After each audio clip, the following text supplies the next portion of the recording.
السلام علیکم ورحمۃ اللہ وبرکاتہ۔ القابض جل جلالہ، الباسط جل جلالہ، یہ دونوں ایسی صفات ہیں جن کا ذکر ایک ساتھ کیا جاتا ہے۔ اللہ تعالیٰ کی کمال قدرت اس بات کی متقاضی ہے کہ وہ ذات ازداد کی جامع ہو۔ قبض و بسط کا لغوی مفہوم ہے تنگی اور فراخی۔ ارشاد باری ہے کہ واللہ یقبض و یثبت و یبسط، واللہ یقبض و یبسط، بحوالہ البقرہ، یعنی اللہ تنگی پیدا کرتا ہے اور وہی فراخی عطا کرتا ہے۔ کائنات کی تمام اشیاء اور جملہ موجودات جن میں انسان بھی شامل ہے، قبض اور بسط کے احوال سے دوچار ہوتی ہیں۔ رزق میں تنگی اور فراخی کے لیے بھی قبض اور بسط کے الفاظ استعمال ہوتے ہیں، جیسا کہ ارشاد باری تعالیٰ ہے اللہ یبسط الرزق لمن یشاء من عبادہ ویقدر، بحوالہ سورۃ القصص۔ اللہ تعالیٰ اپنے بندوں میں سے جس کا چاہے فراخواہ کر دیں اور جس کا چاہے محدود کر دیں۔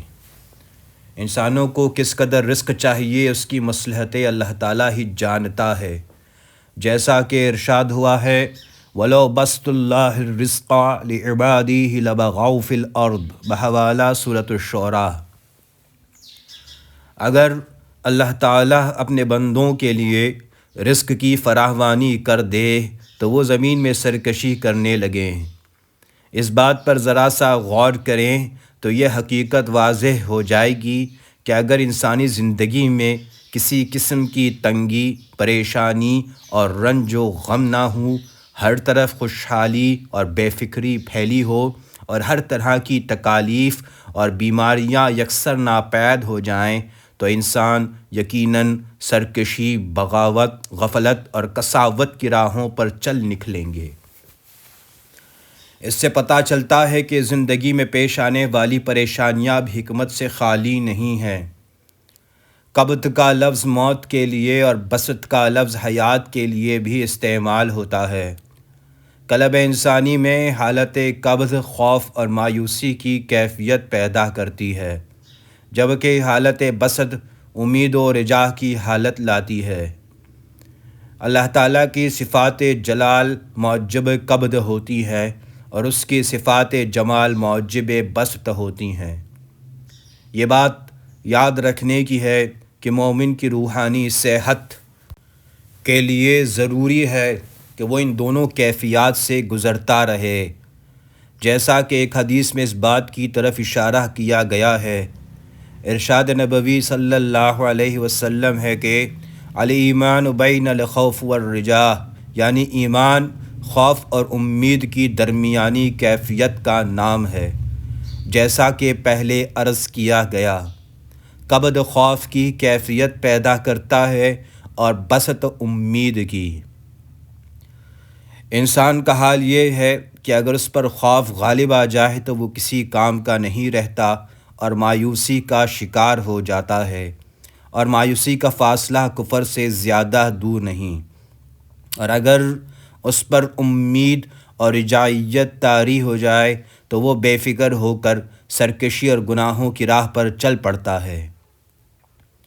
اللہ تعالیٰ کی محبت و معرفت، قرب اور معیت کے طالب کو چاہیے کہ وہ قبض اور بسط دونوں حالتوں کو اللہ تعالیٰ کی جانب سے اپنے حق میں بہتر سمجھے، اس لیے کہ قبض کی حالت میں مشاہدہ جلال ہوتا ہے اور بسط کی کیفیت میں معائنہ جمال ہوتا ہے، اور ہر دو حالتوں کا وجود انسان کی روحانی ترقی اور اخلاقی توازن کے لیے ضروری ہے، بلکہ انسانی تہذیب و تمدن کا استحکام اس بات کا متقاضی ہے کہ انسان خوف و رجا دونوں حالتوں میں گردش کرتے رہیں، ورنہ انسانی معاشرت کا نظام درہم برہم ہو کر رہ جائے اور عالم اخلاق زیر و زبر ہو جائے۔ اللہ تعالیٰ اس دنیا کے نظام کو کیسے چلا رہا ہے عقل مندوں کے لیے بہت سی مثالیں موجود ہیں جو سمجھنے کے لیے کافی ہیں۔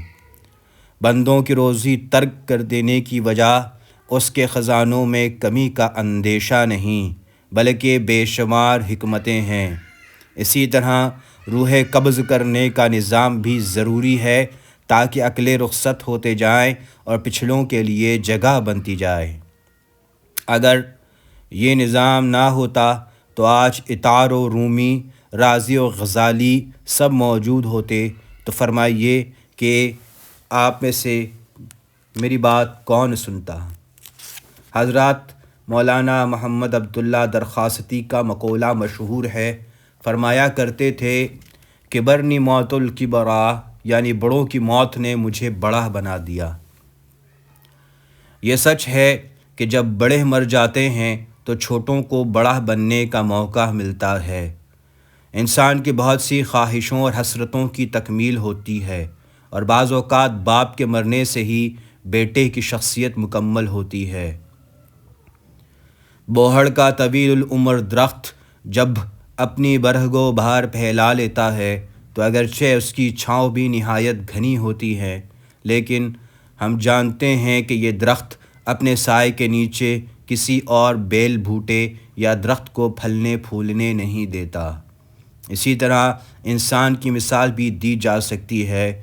جب تک یہ زندہ رہتا ہے تو عمر کے ساتھ ساتھ اس کی بزرگی میں بھی اضافہ ہوتا جاتا ہے، اور فرمانبردار اولاد ہمیشہ اس کے سامنے دب کر رہتی ہے۔ اس لیے ایسا کوئی نظام نہایت ضروری ہے جو اسے تہہ خاک لے جائے اور چھوٹوں کو بڑا بننے اور میدان عمل میں اپنی کارکردگی دکھانے کا موقع ملے۔ پھر سوچئے کہ یہ نظام کس قدر ضروری ہے۔ اگر قبض کا سلسلہ نہ ہوتا تو ہر کوئی زندہ رہتا، مظلوموں کو ظالم کے شر سے کبھی نجات نہ ملتی، فرعون ہمیشہ زندہ رہتا اور موسیٰ صلی اللہ علیہ وسلم کی جان پر بنی رہتی۔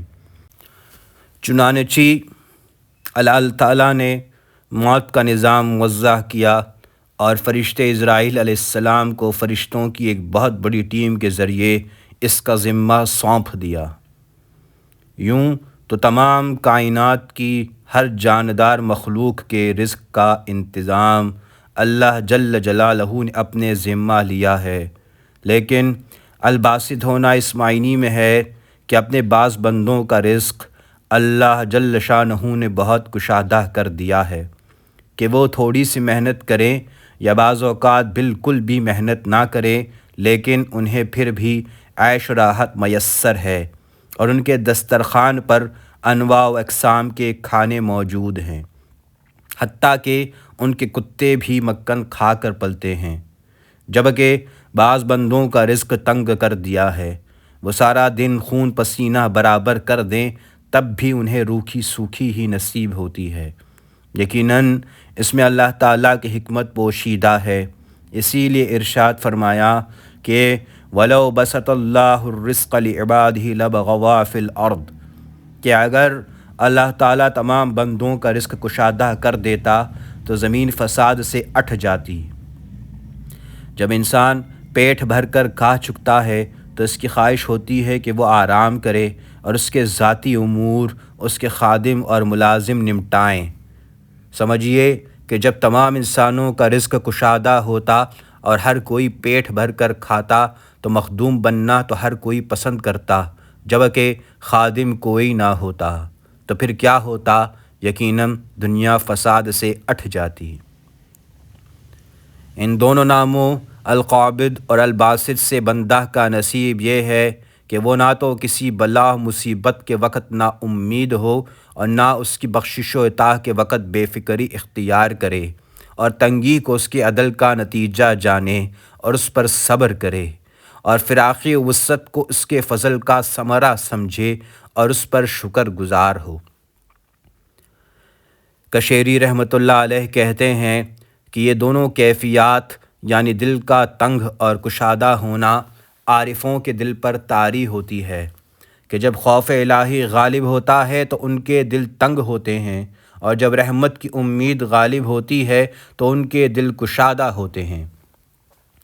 چنانچہ حضرت جنید بغدادی رحمۃ اللہ علیہ کے بارے میں منقول ہے کہ انہوں نے فرمایا، خوف میرے دل کو تنگ کر دیتا ہے، امید میرے دل کو کشادہ کر دیتی ہے۔ حق مجھے جمع کرتا ہے، حق تعالیٰ کی یاد سے مجھے خاطر جمعی حاصل ہوتی ہے، اور مخلوق مجھے منتشر کرتی ہے، یعنی مخلوق کی صحبت سے میں پراگند خاطر و متوحش ہوتا ہوں۔ اور بندہ کی شان کا تقاضا یہ ہے کہ تنگی اور پریشانی کی حالت میں بے قراری سے پرہیز کرے، اور وسعت اور فراخی کے وقت بہجا خوشی اور بے ادبی سے اجتناب کرے کہ ان چیزوں سے بڑے بڑے لوگ ڈرتے رہے ہیں۔ ملا علی قاری رحمۃ اللہ علیہ فرماتے ہیں کہ اللہ تعالیٰ ہر چیز میں قبض اور بسط یعنی تنگی اور کشادگی فرماتا ہے، خواہ وہ اخلاق ہوں، رزق ہوں، اجسام یا ارواح ہوں۔ جب اللہ تعالیٰ ان چیزوں میں تنگی فرما دے تو کوئی طاقت اس میں وسعت پیدا نہیں کر سکتی، اور جب اللہ تعالیٰ کشادگی پیدا فرما دے تو کوئی رکاوٹ حائل نہیں ہو سکتی۔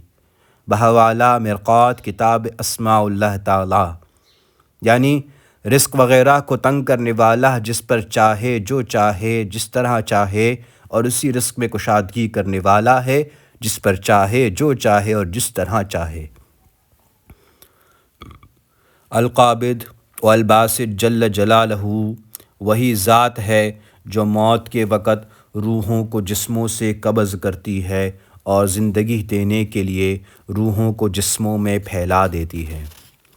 بعض حضرات کہتے ہیں کہ قبض و بسط دلوں پر کبھی تو گمراہی اور ہدایت کے اعتبار سے جاری ہوتا ہے، یعنی اللہ تعالیٰ بعض دلوں کو گمراہی سے تنگ کر دیتا ہے اور بعض دلوں کو ہدایت سے کشادہ فرما دیتا ہے، اور بعض اوقات یہ قبض و بسط یعنی کشادگی اور تنگی دلوں پر خشیت اور امید کے اعتبار سے ہوتی ہے۔ بحوالہ مرقات کتاب اسماء اللہ تعالیٰ باب شرح اسماء الحسنہ 81/5۔ اللہم صلی علی محمد وعلی آل محمد کما صلیت علی ابراہیم وعلی آل ابراہیم انکا حمید مجید۔ اللہم بارک علی محمد وعلی آل محمد کما بارکت علی ابراہیم وعلی آل ابراہیم انکا حمید مجید۔